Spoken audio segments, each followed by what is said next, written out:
sang proklamator sekaligus Presiden pertama Republik Indonesia, Soekarno. Tentu, jasa-jasanya akan selalu dikenang bagi masyarakat Indonesia. Namun, ada beberapa hal yang masih menjadi misteri hingga saat ini. Di mana, istri kelima Soekarno, Ratnasari Dewi Soekarno pernah mengungkapkan bahwa suaminya meninggal secara tidak wajar.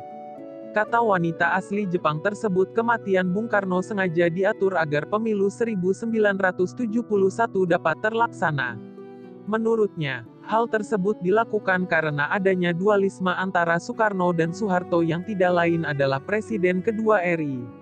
Karena itulah, Soekarno sengaja disingkirkan. Ia bahkan menuduh rezim militer untuk sengaja mengisolasi Soekarno di Wisma Yaso agar Bung Karno mengalami gangguan psikologis. Namun, dari semua pernyataan Ratna tersebut tidak pernah dibenarkan dan dibantah oleh pemerintah Orde Baru. Hingga kini, kematian Bung Karno masih menjadi misteri yang belum terungkap. Konon Soekarno membuat sebuah timbunan harta karun. Nilai harta karun tersebut dipercayai bisa membayar seluruh utang negara Indonesia. Bahkan beberapa kilogram emasnya adalah pemberian dari rakyat Aceh. Kebenaran kabar tersebut makin diperkuat dengan terbitan surat kabar Austria di tahun 2012.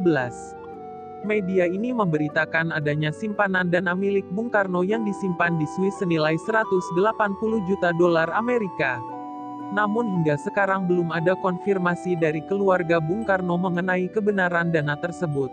28 logam batangan pernah ditemukan di Desa Giripen, Kulon Progo, DIY. Diduga logam mirip emas batangan ini adalah harta peninggalan Bung Karno. Ciri-ciri yang membuat warga berspekulasi adalah adanya gambar Presiden Soekarno pada sisi batangan ini. Juga terdapat lambang burung Garuda serta padi bertuliskan LM 24 karat buatan London dan Swiss. Sebelumnya di tahun 2003 Sunuso Goroyo pernah menunjukkan benda-benda yang dianggapnya sebagai peninggalan Bung Karno. Harta tersebut berupa ratusan keping emas 24 karat yang terdaftar dalam register emas JM London serta emas putih dengan cap tapal kuda bertuliskan JM Matei London. Namun hingga kini masih belum ada pakar yang memastikan keaslian harta benda tersebut. Bung Karno memang selalu dilengkapi dengan tongkat komando kemanapun beliau pergi. Tongkat ini dikabarkan memiliki kekuatan mistis dan dipercaya ada hubungannya dengan besarnya pengaruh Bung Karno saat menjabat sebagai Presiden RI. Dari sudut pandang mistis tongkat ini memang bukan tongkat biasa. Tongkat tersebut terbuat dari kayu pucang kalak, sebuah kayu pucang yang tumbuh dari daerah Kalak, Pacitan Utara. Kayu ini dikenal sebagai kayu keramat dan dipercaya sebagian orang memiliki kekuatan gaib.